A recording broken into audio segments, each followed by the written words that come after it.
That's a wonderful question you have there. I think I accidentally left setting it on. I didn't even notice until today. uh, that would be bad. Oh man, I just saw that. I'm like, oh, no wonder everybody's getting a push notification for doing FM. I'm like, oh, oh, I gotcha.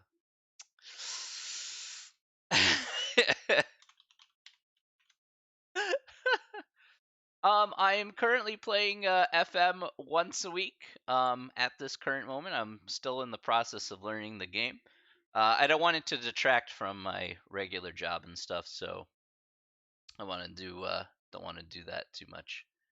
Diego, my dude, how we doing?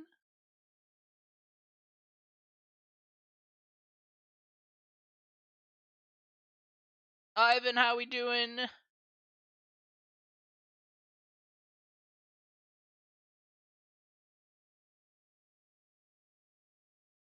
I'm doing really good. I'm doing really good. I was just very kindly 16-year-old center back. You got it. You got it, bro. Anytime. You got it, bro.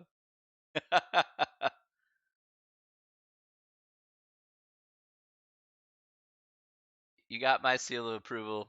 Although I'm currently running West Ham. So, Towel, hello. How are you, my friend? It's like I said, it's my first time, so I'm learning all the basics, the controls. Just getting through all the menus. I haven't even gotten through half the menus yet. So right last session, it took me. I just got signed up to be the manager of West Ham, and then it's just like setting tactics and stuff for the team and hiring new personnel for the front office, which was wow, just terribly bad. So I was like, wow, you guys are missing a lot on your front office. Let's go hire some more people so that way I can feel a little bit more competent at my job. So, like, here you have a payroll of a ridiculous sum of money, and yet.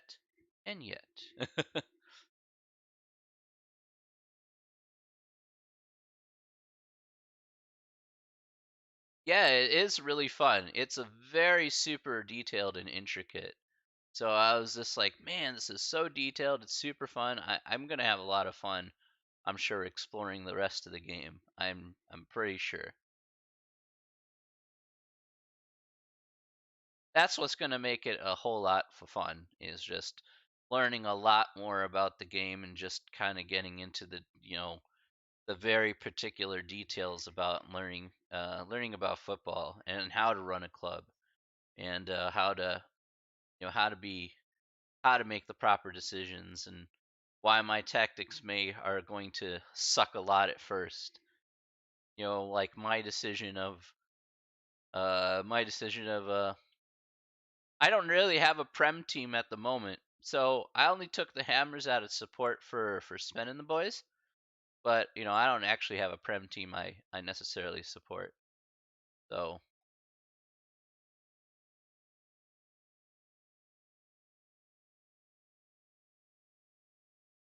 but I was like, I was I there's a decision I had to make about where to play Declan Rice, for example.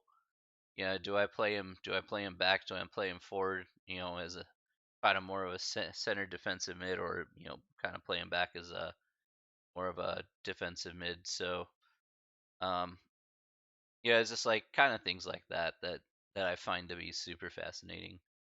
And I'm just looking forward to seeing what the results would be.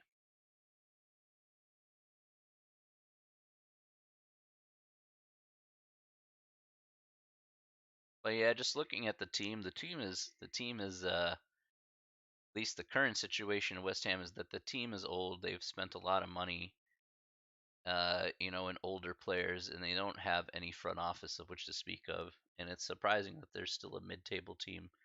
So, but yeah, I can see why they're a mid-table team. It's just like they need to be spending money on the back end and then start acquiring players over time, building up their youth. I don't even have a console, so I've played FIFA before in the past. Was on PC, like way back in the day. I'm talking super way back, you know. But yeah, I haven't played FIFA or anything. I don't want to get into FIFA, but there are certain reasons why I don't want to get into FIFA. FIFA the game is good to watch, but FIFA the game to play is not good. Um, uh, I have my reservations about the game, and that's because of the company that basically owns the game and made the game. So I don't really like what it does to people. Um, so I mean, the thing is about FIFA is that unfortunately it's like a gambling simulator. It gets a lot of people. You gotta let people spending money on crazy amounts of card packs that are going to be only temporary for a year, and then you repeat that cycle again. So I say if you're gonna gamble, then gamble in something that's a little more tangible. Yeah, and there's a lot of scummy tactics behind it, including using your own psychology against you. So I'll leave it to the people who are professionals. If they're funded, then that's one thing. Then that's okay. I don't mind that because they're doing that for a job. But if they're doing it, if you're spending like thousands and thousands of pounds or thousands and thousands of dollars on something that's only temporary, then maybe we need to rethink about maybe we need to think about exactly what the game represents at the end of the day.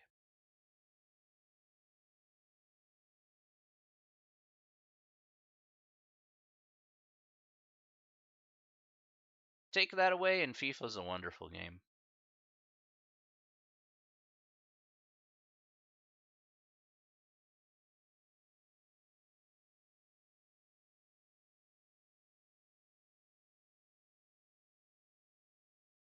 I am so out of shape. I mean, I've played recreationally, so I played recreationally. Obviously, I don't play it. Obviously, I'm super so out of shape that uh, running is a chore these days. If I get back in shape, it'd be fun just to probably play a pickup match. But right now, I know that for a fact that I'll probably just tire out after 10 minutes and be like, you know, you can ask any of these guys in here, they know. I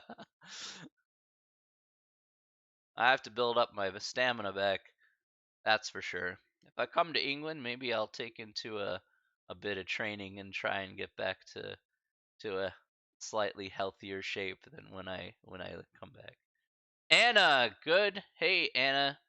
Good afternoon slash evening to you. I hope you're doing really well. A lot of people here would um I have Diego and Ivan Towel. I had a lot of people ask. I know we talked a little bit in whispers there, but I had a lot of people ask about how you and Cooper are doing. Um, so if you want to share your update with them in regards to your dog, you can go ahead and do so. It's up to you though. I don't want to. I don't want to force any issues or anything like that. But um, a lot of people here from this class especially were curious about exactly what was going on. So um, like I said, if you wish to share, then you have every right to share. If you don't, then you know totally understandable as well. Get this.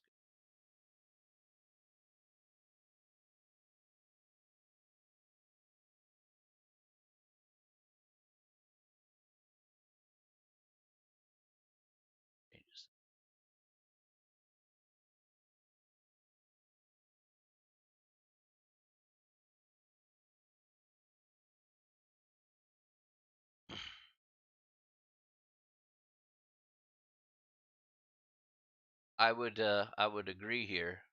That's for sure.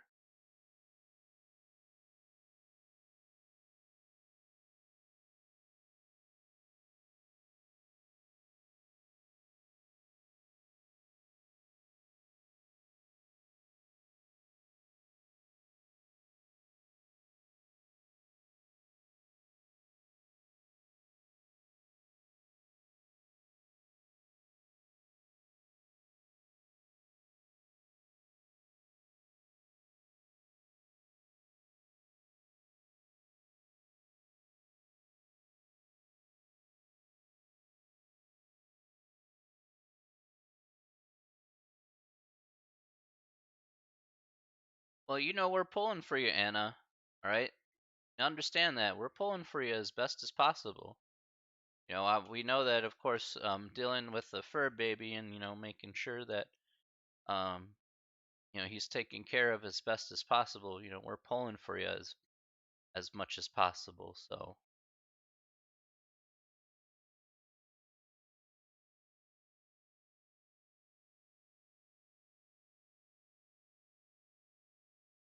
yeah, that's really good. At least he's getting the proper treatment. That's very important.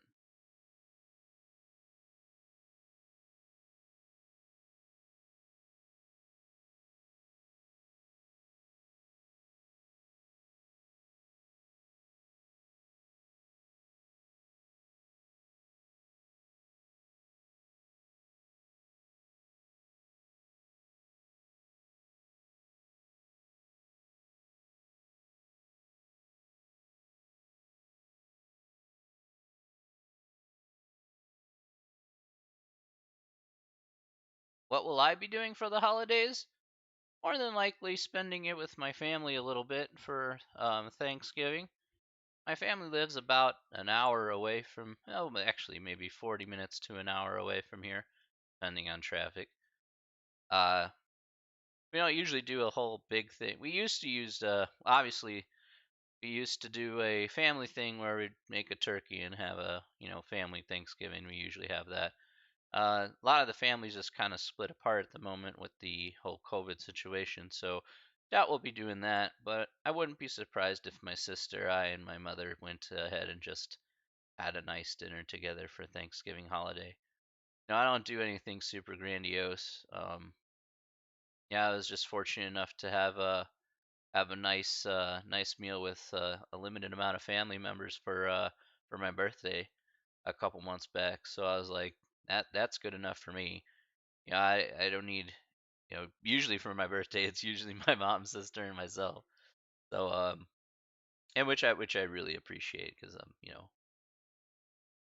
yeah, I wanted to be closer to my mother just in case if my sister and my mother lived together. They lived in the same house for such a long time.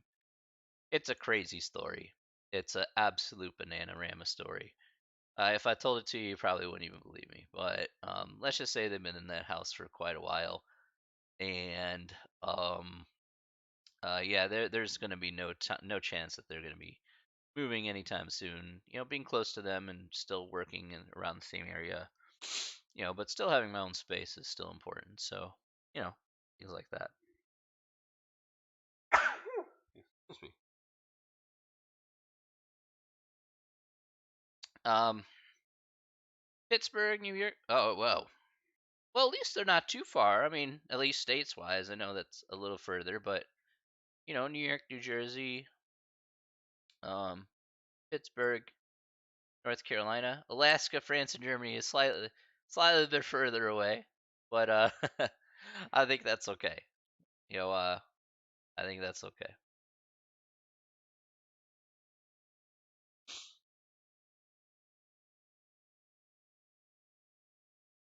At least some of them are a few states away, but I don't know if you.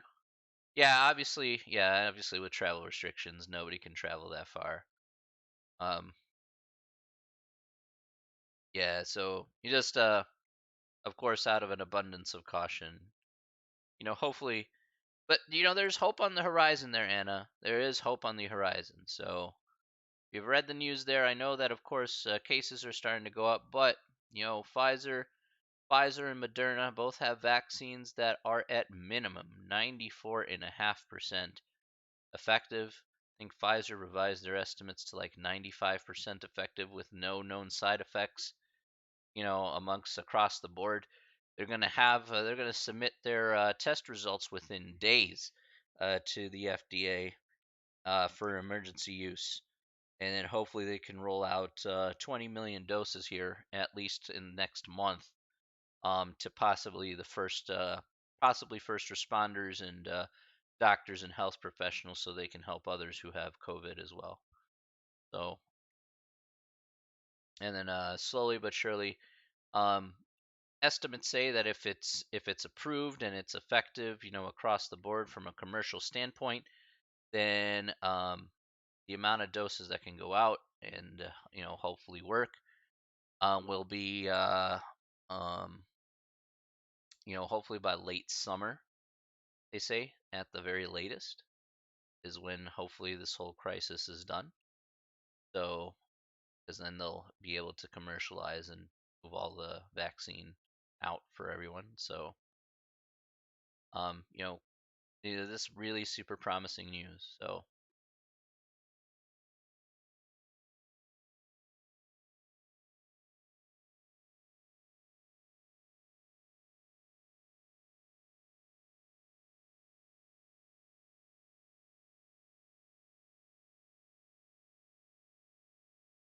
yeah.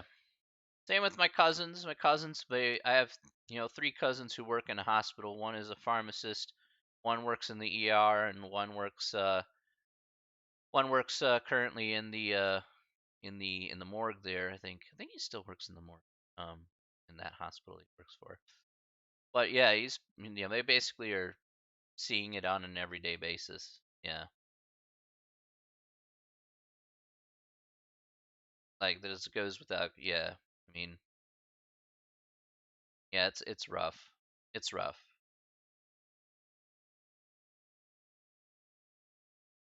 Absolutely. Yeah, most of my relatives are like medical people in some way, shape, or form. Medical or IT, that's where they're at. I'm like the guy, I'm like, yeah, who are you? I'm a math professor. Like what?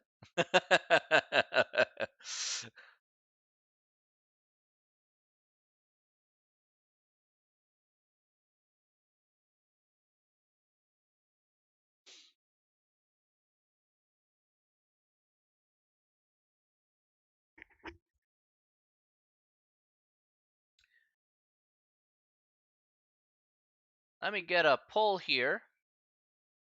So Diego, Towel, Ivan, and Sophia, I know you guys are still in here, waiting very patiently. I'm gonna put up a poll here for you guys. I want to ask what you guys think. Here's up a poll here. Yeah.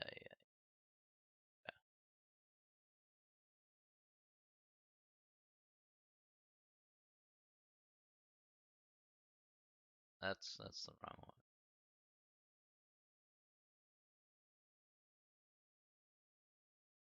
Oh yeah. Here we go. I can manage a poll. That's right. Yes. Uh, let's manage a poll, shall we? Okay.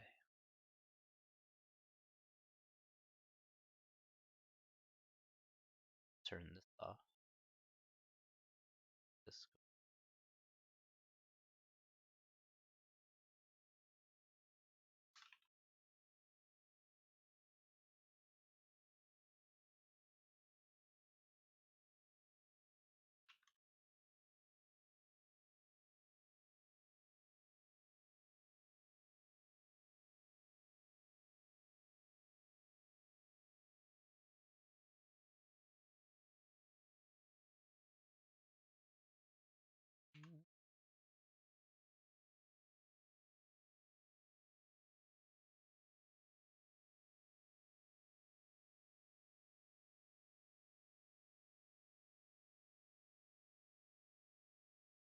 All right. So I put up a poll here. Um, if you guys, hey Gustavo, how are you, my dude? So I put up a poll here at the very top. Um, if you guys would like, it's for 2 minutes here. If you'd like, guys would like to do a section today or not, we actually have the option to do so because we actually have fewer sections. The only thing is that this next section is covering cylinders. There's not a whole lot in there. And then the following section is the trigonometry section, but that one is with just degrees, minutes, and seconds. And so there's not a ton in there, but I'd do those two sections there on Monday. I don't know why I put Tuesday because I was dumb. So you put um I was pretty dumb there. So yeah, Monday I will do two sections. Obviously we're not meeting on next Wednesday, so but if we say no, that's fine. I have no problem at all. Musically talented doctors, nurses, teachers, counselors, or pastors and preachers respect. The first one to do business in IT. That's the thing. I respect that. Sometimes you want to do you, and if that's different from what the rest of your family's doing, I think that's fine. I think that's perfectly fine. I'm down with that. I'm super down with that.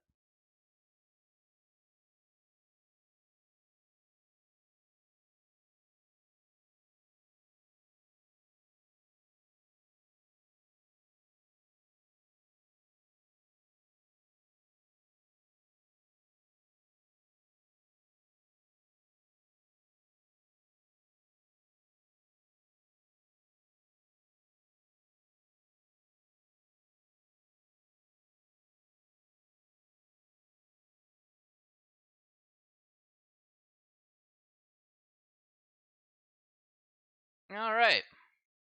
Let's see what we got here.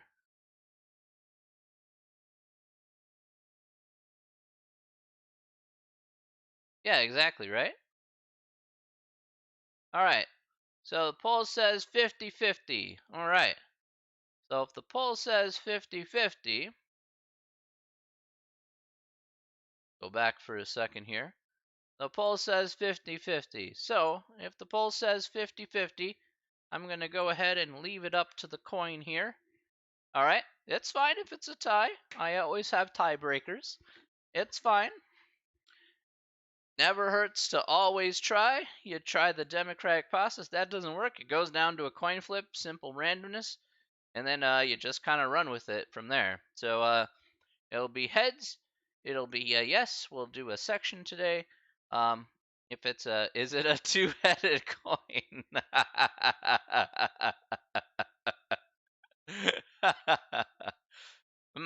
It could be like Two-Face, from Batman. You flip the coin up in the air and you just make it land on whichever side he wants it to be. So, so heads will be yes, and tails will be no. Let's go ahead and find out here what we got. Well, it'd be helpful if I could flip a coin that doesn't fall off the table. That would be pretty great. Let's try that again. All right. It is tails. It is tails. So it is tails here. So um therefore by complete randomness, mathematical randomness, tails means no. All right. So there will not be a section here today. We will do two sections here on Tuesday. So again, I followed the process, did the democratic way. If we couldn't decide there, we decided on a coin flip. Well, this is what we got. We got tails. All right.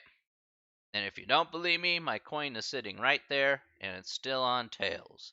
So there you go. You don't have to believe me.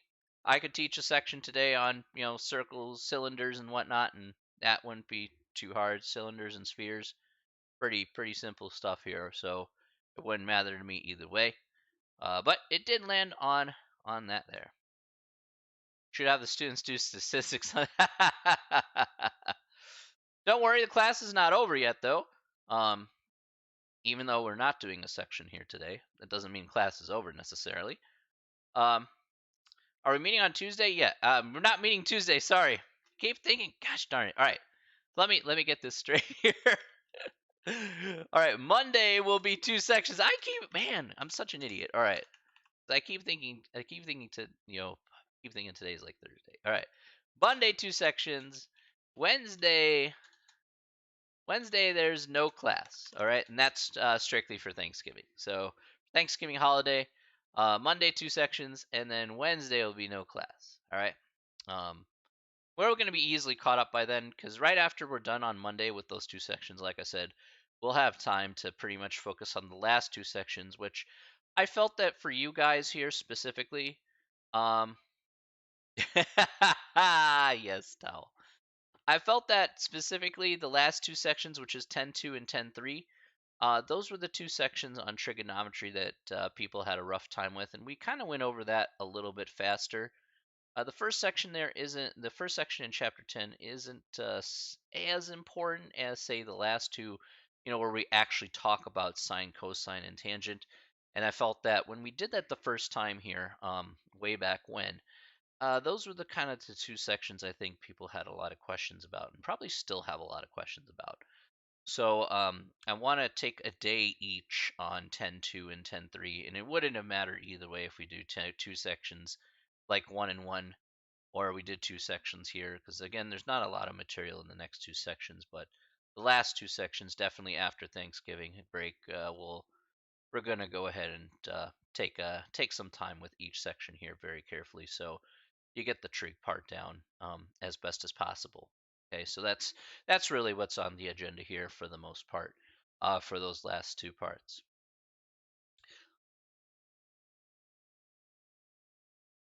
In the meantime, however, um, what you can do is you can certainly ask me questions, of course.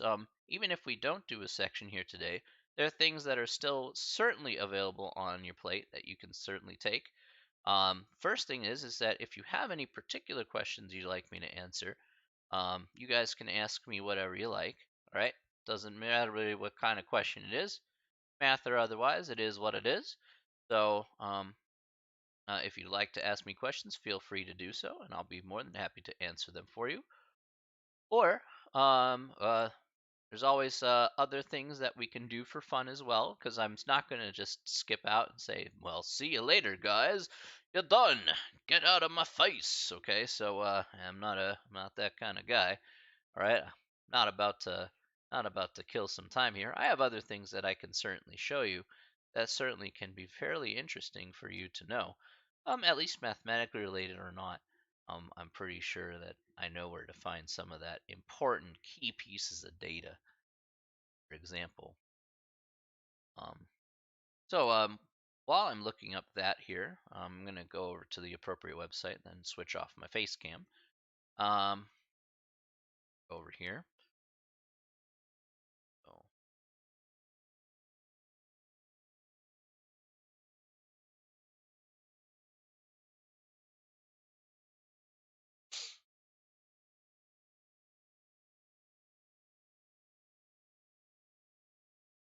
okay, let me go ahead and switch off a face cam here since I reached the website I wanted to.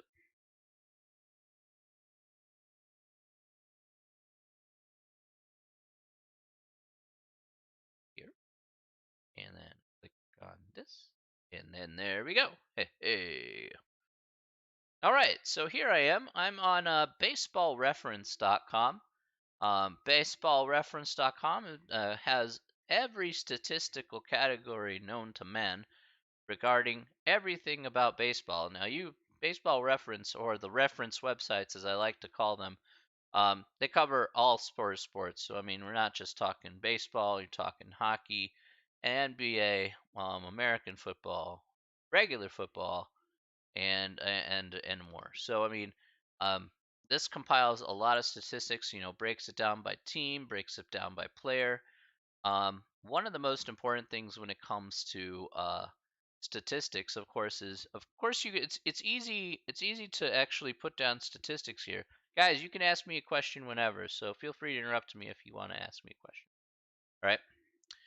Um, one of the things that's important here is that, of course, if you want to see how good a player is, okay, over time, and you want to see exactly how to evaluate a player. Of course, in old school baseball, it usually revolved around the big three, which was again average and home runs and RBIs. Those were the big three that people tended to revolve around. But now today we have even more statistics available to actually accurately gauge exactly how effective a player was with even more statistical analysis. Long time ago, back in the late 80s, Bill James, he is the father of sabermetrics, a man who used statistics for the Boston Red Sox and started to evaluate players from strictly a numerical perspective, and had went on to revolutionize the game even up till today. A lot of the Moneyball things that you talk about rely on statistical analysis to build the best team possible. So that stuff didn't come from nowhere. That stuff originated from definitely from the late '80s and working its way up the ladder. So of course now today we have on base percentage, slugging percentage. Those are things that they were still around, but they weren't seen as a definitive thing that you could base conclusions out of for picking the correct ball player. Now today you have OPS and the like. Of course, you still have your regular statistics of runs, hits, doubles, triples. Your regular home runs, RBIs, stolen bases, walks, and strikeouts. All those are fine. All those are fine and dandy. However, let's talk about other things here, like you know, apart from the things that used to be in yesteryear, but are definitely more important today than they were from before. So this is especially true for, say, pitching. Pitching is probably one of those things you're trying to find the best effective pitcher as possible. Okay, so let's look at it this way. Here are a few things that are very new. For example, here, most of these, I think everybody knows what these are here. If you know about baseball, like hits, runs, earned runs, home runs. Those are things that were very easily compiled statistics. But things that were not easily compiled here was called, say, ERA plus. So, for example, each ballpark is different in the major leagues. So, how do you adjust a player's ERA based on what ballpark that they play in? Okay, so that's again could be a big deal because if you play in, say, for example, Colorado is really hard to play in if you're a pitcher. That's because the air is very thin, so you tend to give up more runs in a park in Colorado than you do in, say, Wrigley Field, which is actually surprisingly, uh, slightly closer to neutral. Okay, I say slightly closer because it depends on the wind. So, but it's again in terms of they have a ballpark rating for each one, and then you can adjust their ERA based on that. This basically talks about how good after you have adjusted to the player's ballpark, exactly how effective are they compared to every other pitcher in that ballpark. So 100 would be like, let's say, Alec Mills. Alec Mills would be a 100 level pitcher, meaning to say he's kind of like the mediocre middle of the road, directly dead set in the middle. 100 is 100. 100, he's 100% effective. He meets exactly the neutral requirements. So you can consider 100 just to be right in the middle. If you're above 100 for ERA plus, for example, that means you're a much more effective pitcher. If you're Yu Darvish, for example, who was a Cy Young candidate this year, he was 2.2 times more effective than a neutral pitcher. Okay, which means that he was a very effective pitcher and a very good pitcher, not based on the ballpark and based on his statistics. So you can see exactly how effective he was in comparison to, say, you know, other pitchers, for example. Um, Here, you could talk about FIP. This is also brand new in terms of statistical analysis when it comes to gauging pitchers. This is fielding independent pitching. Okay, so this basically is an ERA that basically takes away um, home runs, effectively at preventing home runs, walks, hit by pitches, and causing strikeouts. Okay, so basically, the lower the FIP, again, that means that if you just look at the pitching itself, how effective was that pitcher? Because not every pitcher is going to look like, oh, you got such a low ERA, but maybe they just threw, maybe they don't have good stuff. That can certainly happen. So you can see here, Yu Darvish has an ERA of 201. His FIP, is 223. So this is kind of like a more accurate representation of what his ERA should look like. Here's another one. Alec Mills has an ERA of 448, but his real ERA probably is 544. It's not that great. Okay, so on one hand, the statistics say he has a lower ERA, but his stuff, you take away his fielding stuff, yeah, his real ERA is probably much higher, which makes him a little bit more ineffective. So, you know, ERA could lie here too. The raw ERA could lie, but with an extra thing, you can actually see, oh, yeah, that reliever or that pitcher wasn't as effective as we thought. Okay, so that can certainly happen.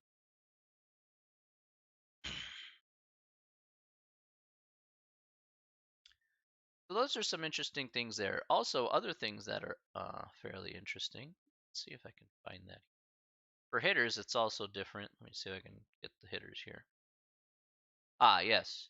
So for hitters, basically are judged on WAR, wins above replacement. If a hitter is above replacement, if they make positive number of wins above replacement, that means they're a really good player that you want to keep on your team. So if a player, for example, here, let's go to here. Let's go to Darvish. Darvish had an outstanding year. He's 2.7 wins above replacement, meaning to say if you replaced a player and that player had 0 wins, he didn't add or subtract any wins. Actually, Yu Darvish actually adds over 2.5 wins just by his mere presence alone, based on his performance. If you have a negative WAR, meaning to say that means you're actually not contributing to the team, you're actually making a negative contribution to the team, and actually are not doing very well. So a player here, let's take a look here on the chart here. So yeah, let's say Jose Martinez. Jose Martinez, based on his performance in a limited playing time, actually um, had a minus zero point 0.6 WAR, which is really, really goodnessly awful. Okay, so yeah, you don't want a player that had limited playing time as basically a liability on the field and just basically adds nothing to your offense, and it actually just drags you down at the end of the day.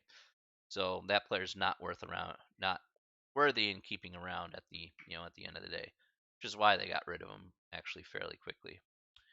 So these things here certainly can play a role in making business decisions, especially in regards to baseball.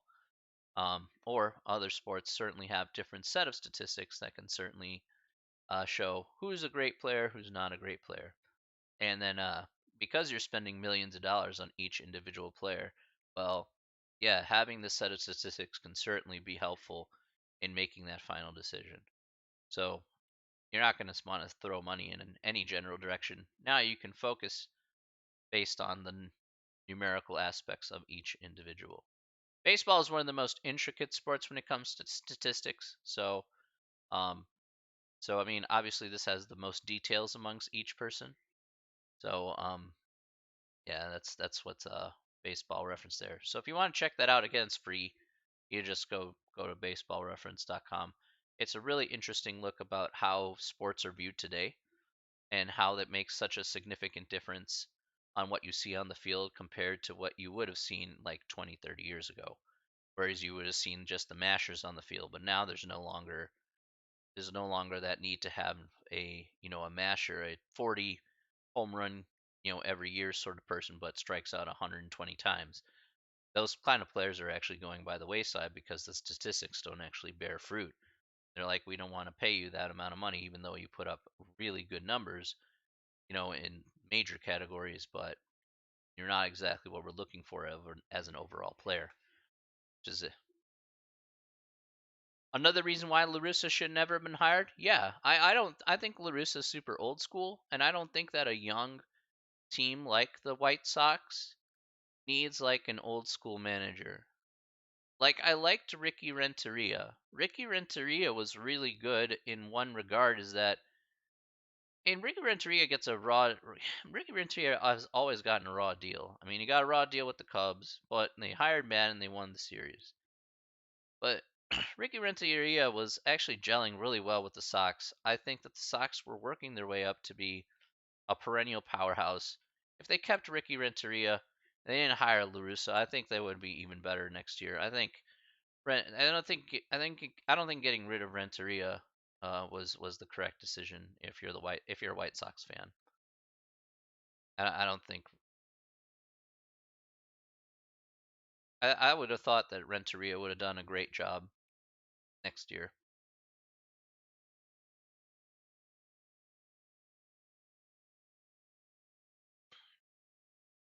Yeah, Renteria speaks Spanish. He is very good with younger players, which is actually evidenced when his year with the Cubs.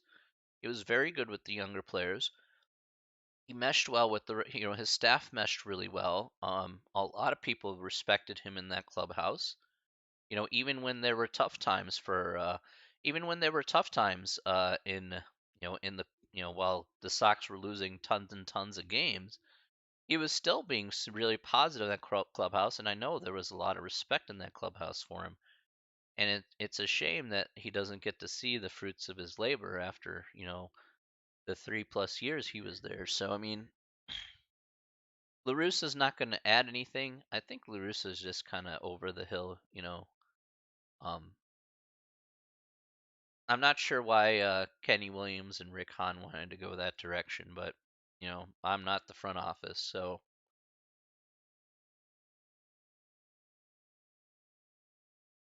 I know the Cubs will be a complete mess this year, so I'm not going to really look toward that direction there. I'm giving David Ross a pass for the next 3 years anyway. The Cubs are going to do a complete teardown again, so it's going to be a while before we see a good Cubs team. Yeah, Theo was going to probably go after this year, after the next year anyway. So Jed was going to take over anyway. Everybody expected that to happen. I didn't expect Theo to go now. I thought he was going to go after the end of next year. But inevitably, it was going to happen either way. The teardown's going to happen for the Cubs. It's been a long time coming. I mean, heck, you have an NL MVP in Chris Bryant who's going to probably get non-tendered if he doesn't get traded. So, he's going to be a free agent because the Cubs aren't going to pay him $17 million to be a very mediocre player or worse. Yeah, what was his WAR this year? He was really bad this year. And I do mean really bad. He was not good this year whatsoever. Um, let me take a look here. It was rough. It was rough. I mean, I ain't gonna lie. He had a really awful year.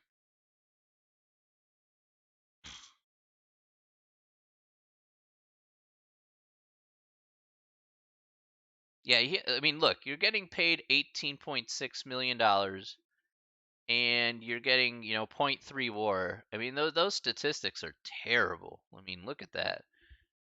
You're batting 206. Your on base percentage is 293, and you're supposed to be a power third baseman. Ouch. I mean, injuries have hampered him quite a bit. I mean, without question, but man, I mean, he's just looks so lost at the plate. Absolutely, you do. If you're trying to save money, you have to look at these stats here. His arbitration numbers are crazy because of the first 2 years, and he's a Super 2 player. But it's like, okay, that's the thing is about mathematics is like you're going to look at those statistics and determine what's the value of that.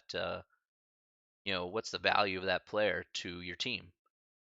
It's the same thing as if you're in insurance. An actuary works behind the scenes. It's like, okay, they look at your situation. How many accidents have you been? How many speeding tickets you got?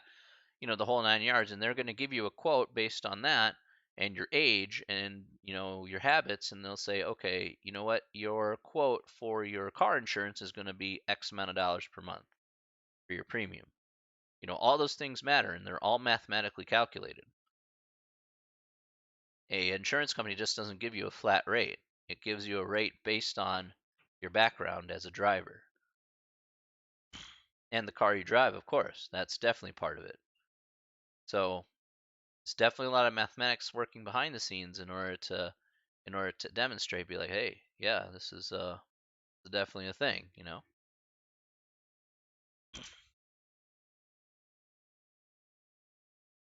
But yeah, you can see Bryant's going to be 29 next season. Yeah, if he's not non-tendered, it's going to be surprising. Bryant's gone. Like Bryant is gone. There's no question Bryant's gone. Either they give him a contract for either they give him a so there's two scenarios. Either you non-tender him or give him a contract for like 19 million and then trade him mid-season. And then hopefully you have a taker and eat like 9 million. I mean, that's the only two scenarios you're ever going to come up with. He's not with this team for the whole year. That will not happen. Next player to go is probably Schwarber. Schwarber is probably going to get you a nice return. Not the best return. He'll probably get you a couple prospects. Contreras will get you a very nice package, though. A lot of people value Contreras because he's very, very good behind the dish. But if you're trying to save money and you're trying to stay under the cap because you're Tom Ricketts and you spent way too much money in the past, 6 seasons, then yeah, then probably you're just gonna want to sell that off. and just go with younger talent for a while.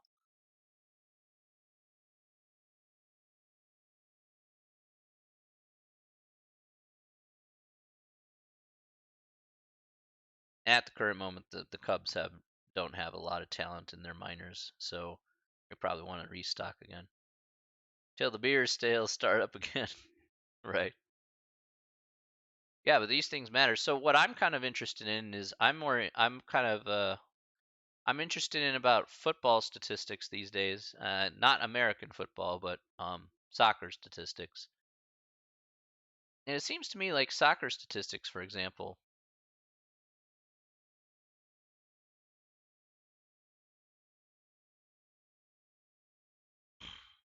Well, this is football reference, so I'm gonna go to soccer reference. I think I put it as soccer reference. Yeah.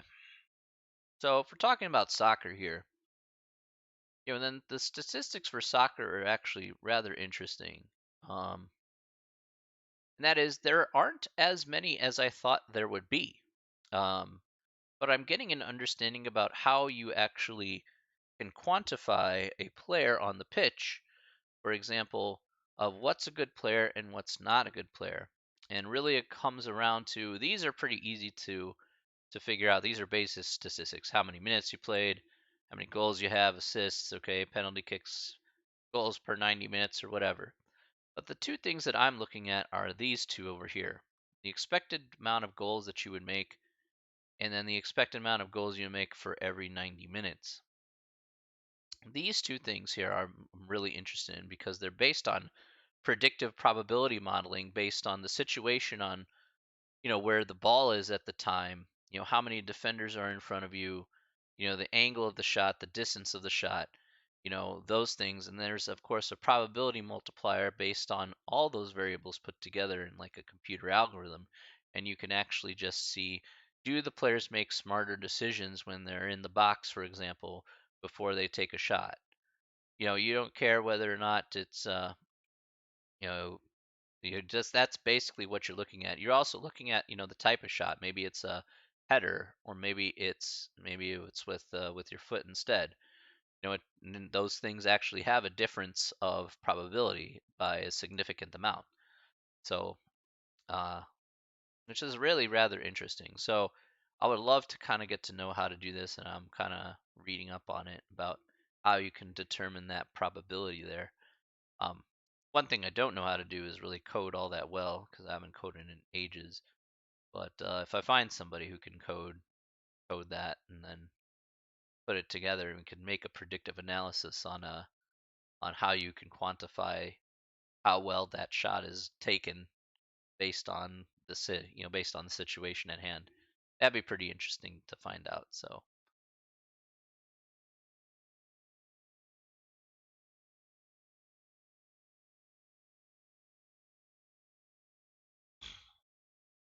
and that's how millions of dollars are made and sold.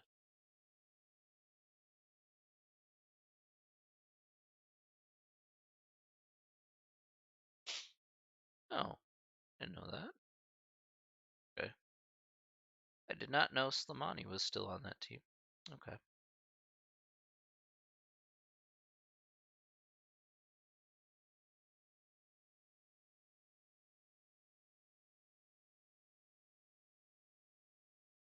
Do you guys have any questions, by the way?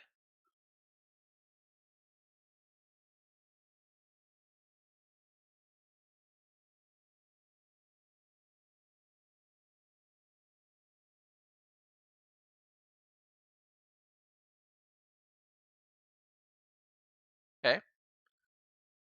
I just wanted to kind of show that off so that way it's like, hey, where is this practical? Where's math going to be practical? We already know where math's going to be practical in some form or fashion. We've looked at a lot of applications. But again, here's a wait, what draft is tonight? The NFL draft? That can't be right. No. Wait. Uh the N Oh, the NBA draft. Oh yeah. That's the draft where I just don't care because the Bulls are mediocre and garbage. So that's basically like the draft about What player is LeBron gonna pick in order to join his team?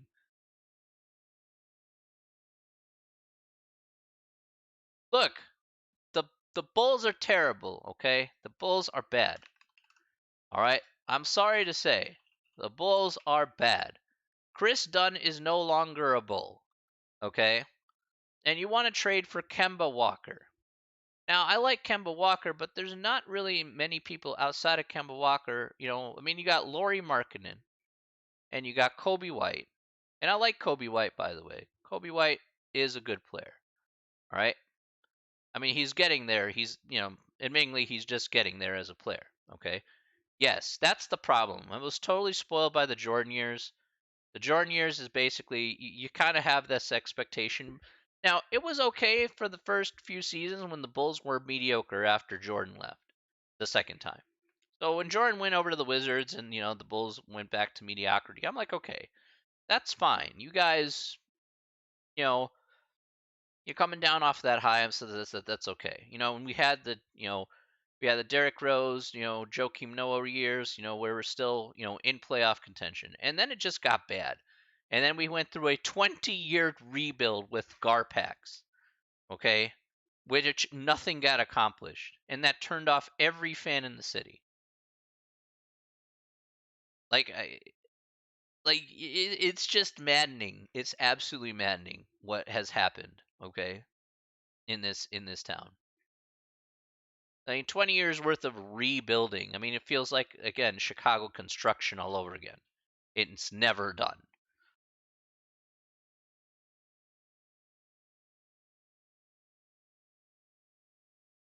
I mean, Chris Dunn is literally gone. He's not on the team anymore. All right. You have Cristiano Felicio, who basically does nothing on the team. All right. It's sad to say, but he does do nothing on the team.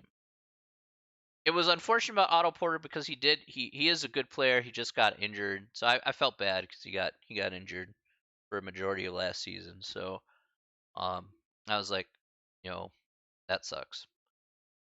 And I mean, look at the other players. The other players I've barely even heard of. I've heard of Wendell Carter, of course.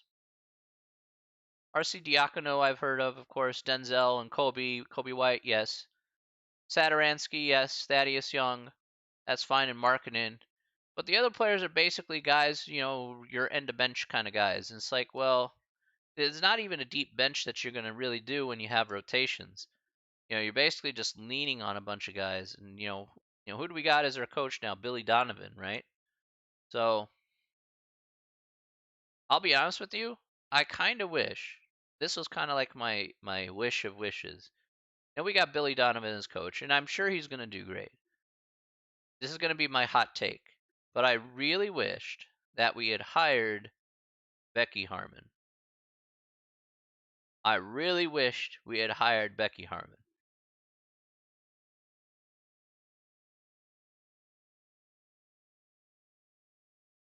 That's my hot take there. I think that would have been awesome. Not only would have the first female head coach in the NBA, you would have had a head coach who has basically learned off of Greg Popovich for like nearly 10 years.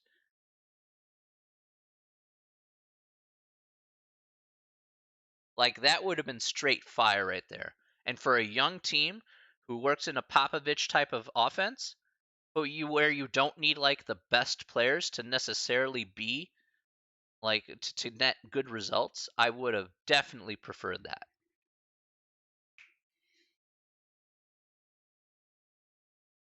Like Greg Popovich disciples have been consistent.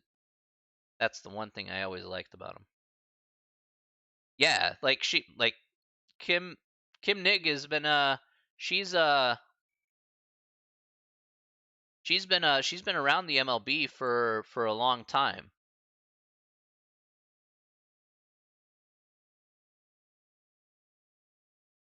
Is it Kim Ung? I think it's Kim Ung. I should say. I can never say NG correctly.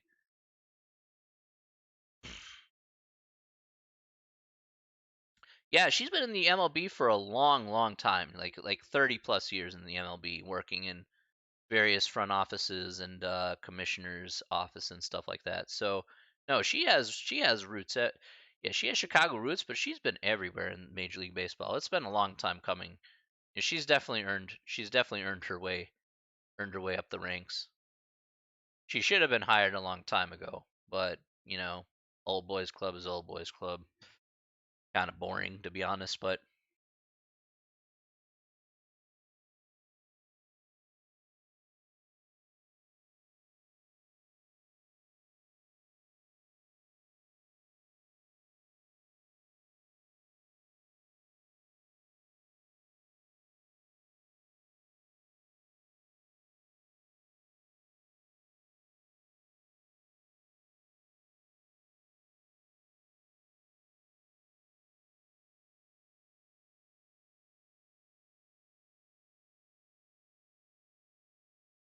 yeah, I like Becky Harmon, man. That would have been awesome. Becky Harmon would have been the best hire ever. Healthy Trubisky or Foles? Um, you want my real answer to that?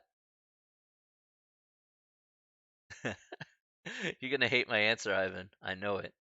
I know you're gonna hate my answer. Okay, my answer is Tyler Bray. That's my answer. The answer is neither. Tank the rest of the season. Tank the rest of the season. Clean house. Clean that line. It's awful. Just don't bother. Just don't bother. Watching that game against the Vikings was painful. It was painful to watch because of exactly how awful our line is. Yeah, let's keep re-signing Charles Leno, the worst O-line tackle in the NFL. I can't protect with garbage.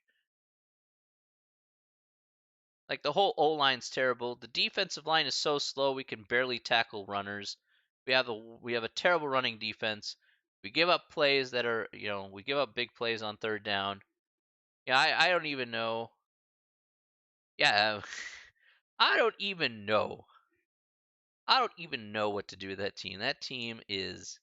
I mean, I know we won 5 games to begin the season, but those were easier games, and we got lucky in a couple of them. So to be fair, we could easily be instead of 5-5, we could easily be like 3-7, and that would probably be an accurate representation of the Chicago Bears. We probably would have lost in Atlanta. We should have lost in Atlanta, to be honest. I mean, let's be fair. We should have lost in Atlanta. We should have lost in Detroit. First week of the season. That was an easy touchdown catch that was just missed at the very end of the game. That's 2 losses right there. So I mean, everything's kind of on a needle for the Bears. You've barely won your games. Um, yeah, it's not really a 5-win team. It's just a fake 5-win team. So we go 5-11 this season. We go 6-10. Okay, I can accept that.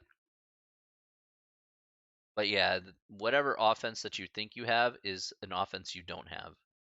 You don't have that offense. You don't have anybody to protect the quarterback. You don't have anybody to do anything.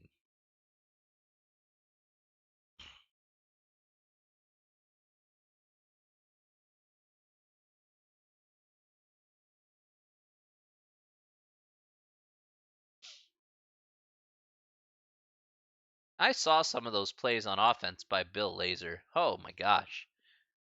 Goodness me, they were awful. Yeah, what do we do on third down? Throw a screen pass 3 yards behind the line of scrimmage. And that was snuffed out for a 3-yard loss behind the line of scrimmage on third down because I thought that was a great idea. Ay, ay, ay. How do you even justify that play calling? Oh my gosh. I thought Matt Nagy was bad, but that in itself just was terrible. Goodness. Goodness, just bad.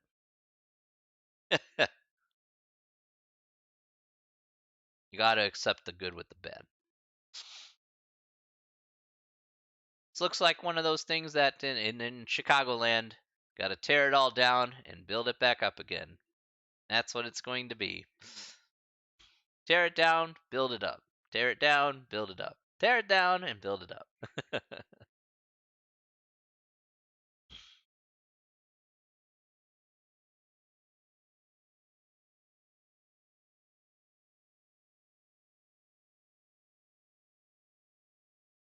probably looking at another teardown for a little while.